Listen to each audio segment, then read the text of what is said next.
Now I'm gonna fall and break my leg, leaving me helpless.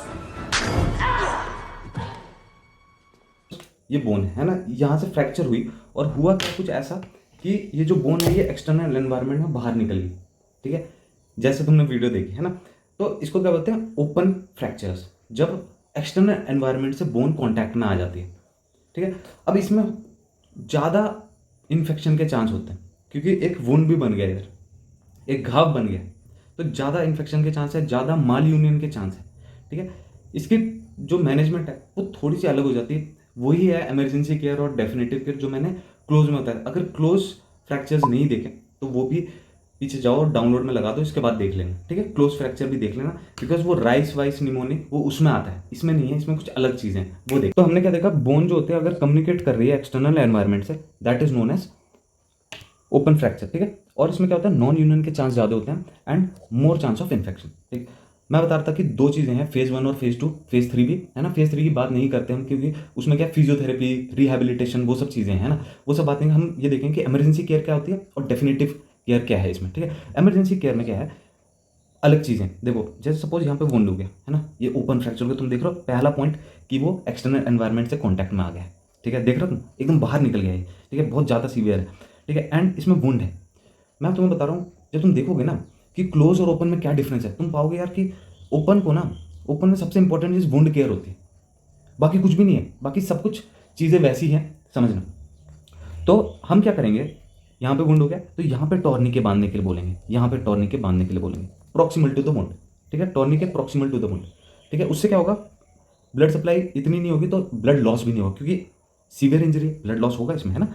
तो हम टॉर्निके बांधेंगे, ऐसा कहीं पे भी नहीं सुना होगा, है ना, पर यहाँ पे है। ओपन फ्रैक्चर को थोड़ा डील अलग तरीके से ना, क्लीन करना है, वॉश करना है, रैप कर सकते हो क्लीन क्लॉथ से, ठीक है, स्प्लिंट कर सकते हो उसके बाद, ठीक है वही चीज़ अगर तुम देखोगे, पर अप्रोच थोड़ी डिफरेंट है। सबसे पहले हमने क्या किया इसमें, टॉर्निके किया है ना, लेकिन स्प्लिंट जब हम बोलते हैं तो वो राइस वाला आर आ जाता है जिसमें बोलते हैं रेस्ट देना है, जो इमोबिलाइज पार्ट है, सॉरी जो फ्रैक्चर्ड पार्ट है उसको रेस्ट देने की कोशिश करेंगे हम। देखो स्प्लिंट लगाने की कोशिश, ये देखो स्प्लिंट लग रहा है, ठीक है, स्प्लिंट भी वही चीज़ है, इमोबिलाइज ही कर रहे हैं हम इसमें। एंटीबायोटिक्स देंगे, एनाल्जेसिस देंगे, एंटीबायोटिक्स यहाँ पर बहुत ज़रूरी है। ओपन फ्रैक्चर में एंटीबायोटिक्स बहुत जरूरी, क्योंकि चांस ऑफ इन्फेक्शन मैंने बताया, ये देखो मोर इन्फेक्शन होता है ओपन में क्योंकि वुंड आ गया इधर, एक्स्ट्रा चीज। डेफिनेटिव केयर देखो, first priority is to deal the wound, wound healing सबसे पहली प्रायोरिटी, ठीक है। डेफिनेटिव मतलब क्या होता है, तुम ओटी में क्या कर रहे हो, ठीक है। तो देखो तीन चीज़ें होती हैं, प्राइमरी इंटेंशन से ट्रीट करना वुंड को, वुंड की बात हो रही है अब, ठीक है, घाव की बात हो रही है, या सेकेंडरी इंटेंशन से ट्रीट करना है या टर्सरी इंटेंशन से ट्रीट करना है, तीन चीज़ें। प्राइमरी इंटेंशन क्या होता है, तुम्हें वुंड दिखा है ना, छोटा सा था फ्रैक्चर, तुम्हें लग रहा है इतना नहीं था, तुमने फ्रैक्चर को अलाइन किया और तुमने उसको सूचर कर दिया, that is primary intention, that is primary intention, ठीक है। अगर तुमने उसको, उस घाव को खुला ही रख दिया, खुला ही रख दिया, दैट इज सेकेंडरी इन्फेक्शन। और जब भी तुम खुला रखोगे तो दो चीज़ें आएंगी, एक तो ग्रैनुलेशन टिश्यू बनना शुरू हो जाएगा क्योंकि वो प्राइमरी इंटेंशन से हील नहीं हो रहा है ना, ग्रैनुलेशन टिश्यू बनना है, स्कार बनेगा उसमें, स्कार बनेगा, ठीक है। अगर सोचो, मैं तुम्हें एक सिनेरियो देता हूँ यार कि सपोज एक वुंड है तुम्हारे पास, ठीक है, एक घाव है जो जो गंदा दिख रहा है तुम्हें, क्या तुम सूचर लगा दोगे? नहीं लगा पाओगे, तुम्हारा तुम्हारा दिल नहीं मानेगा यार, सूचर कैसे लगा दूँ मैं, अंदर तो घाव है, तुमने अंदर अंदर गंदा है ना, कंटामिनेटेड वुंड है ना, मिट्टी लगी हुई है और तुमने ऊपर से सूचर लगा दी है ना, तो उसको साफ करना जरूरी है उसको। तो तुम क्या करते हो, एक अप्रोच है उसको हम बोलते हैं कि डिलेड प्राइमरी क्लोजर, जिसको हम टर्शियरी इंटेंशन भी बोलते हैं।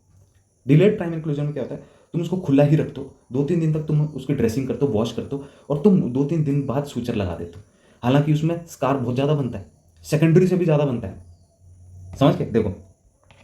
टर्शरी इंटेंशन में क्या होता है, वुंड है, तुम उसको खुला रखोगे 2-3 डेज है ना, और तुम वुंड केयर करते रहोगे, यानी तुम ड्रेसिंग करते रहोगे और लास्ट में तुम सूचर लगा दो, लेकिन स्कार बनेगा, मोर स्कार बनेगा, इसको हम बोलते हैं डिलेड प्राइमरी क्लोजर।